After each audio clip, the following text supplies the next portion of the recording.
Did you know that some of the fastest times ever recorded in Roblox Doors Floor 2 comes from players pushing the limits of the game? Well, today we're diving into the world of speedruns to uncover the most jaw-dropping records set by the community. These players have mastered the game's mechanics to achieve incredible feats of speed and efficiency. Could you beat these? Like and subscribe or else you'll never get the chance to. Let's first talk about some speedrun history. Since the Doors Floor 2 update dropped back on August 31st, this has started the whole speedrun war right from the first day. According to speedrun.com, the first official submission for a solo speedrun for Floor 2 was back on September 1st, 2024, with Admiru from Bosnia and Herzegovina recording an official time of 38 minutes, 34 seconds, 67 milliseconds. Of course, this run involved with no shop items being enabled, and this was recorded before the developers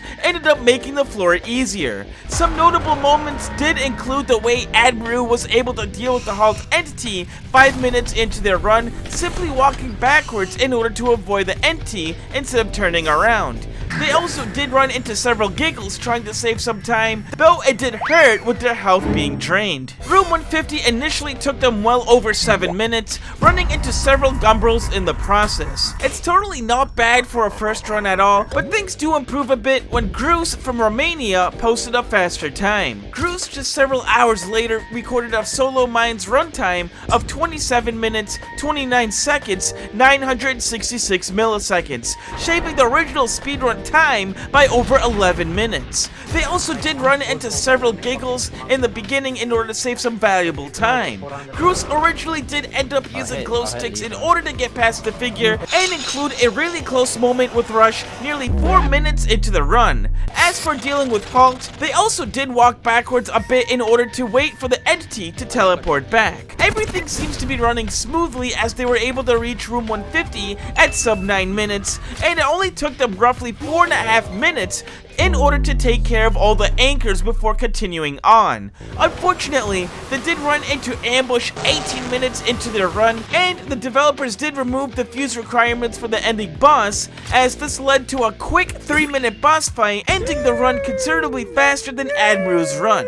With finally getting under 30 minutes within a run, how could this be broken? Well, it did get broken this time by a new competitor known as Spondos. 26 minutes, 42 seconds, 400 milliseconds. With over a 47-second improvement within the same day of Grus's record, this was considered yet another major improvement run. We can notice Spondos' movement is a lot more crispier than Grus's, especially as they were able to memorize the maps and their layouts more efficiently. When dealing with the figure, they didn't even have to use any glow sticks, simply walking and running past the entity in order to confuse them. They were plagued by an underwater maze 6 minutes into their run, which did end up taking some valuable time off the clock, but they were able to reach the room 150 button closer to the 10-minute mark, lagging slightly behind Grus's run up to this point. But here is where things started to turn. Being able to spawn convenient anchors and knowing the layout better, thankfully due to new map layouts being out, they were able to beat room 150 in just over 3 minutes, shaving a whole minute from the previous speedrunners' attempts. Continuing on, Spondos also eventually reached door 200 around the 23-minute mark, but they also had a new trick up their sleeve. They actually swam across the sea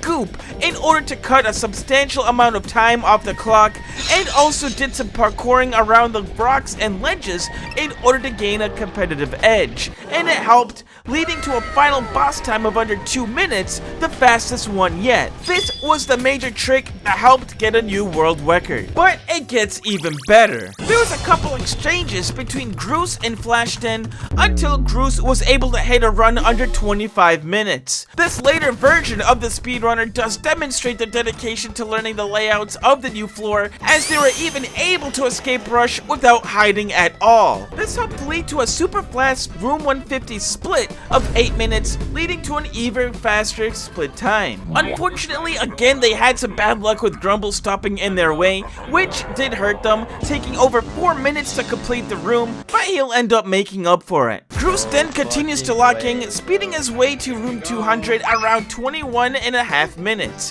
which was the fastest time yet. The speedrunner didn't end up utilizing Spondos' goop shortcut, opting to play it safe jumping around, but they were able to record a final time of 24 minutes, 47 seconds, 566 milliseconds. Take that, Spondos! Hey buddy, don't feed the lion. Spondos ended up going complete god mode in their latest speedrun attempt, dodging rush towards the last frame possible to not even crouching once at all during their encounters with the figure. There's nothing stopping this person from completely dominating the run as they reached the door 150 button by 7 minutes and 40 seconds. Of course, it gets even crazier from here.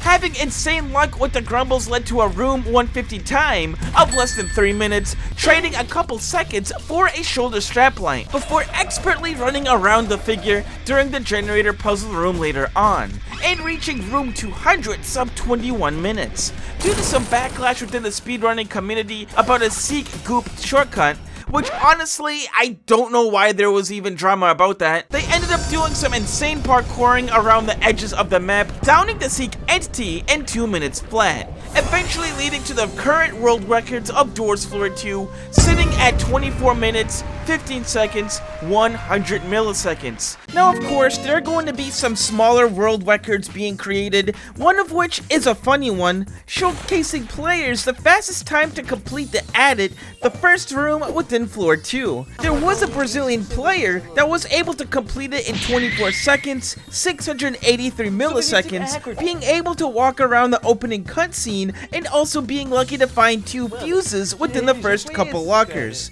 You also have a Doors player from Japan who was able to record the fastest time to door 110, which took them under 1 minute, 17 seconds, 600 milliseconds, showing off their amazing hand-eye coordination while stunning Giggle with glow sticks. As for the fastest player to complete the dam at door 200, a player from the United States was able to officially record a time of 1 minute, 48 seconds, 100 milliseconds, and that's without the use of a cheeky shortcut. We also can't forget that there were some big changes to Floor 1 as well, and this did alter many world records within them. It led to a new world record by iHearts from the United States, completing the full Floor 1 run in 15 minutes, 45 seconds, 17 milliseconds on PC, while the fastest mobile player from Japan was able to record their run at 17 minutes, 28 seconds, and 500 milliseconds. As for console, we didn't forget about you guys. The fastest recorded player was from Great Britain and ended up with a time of 23 minutes,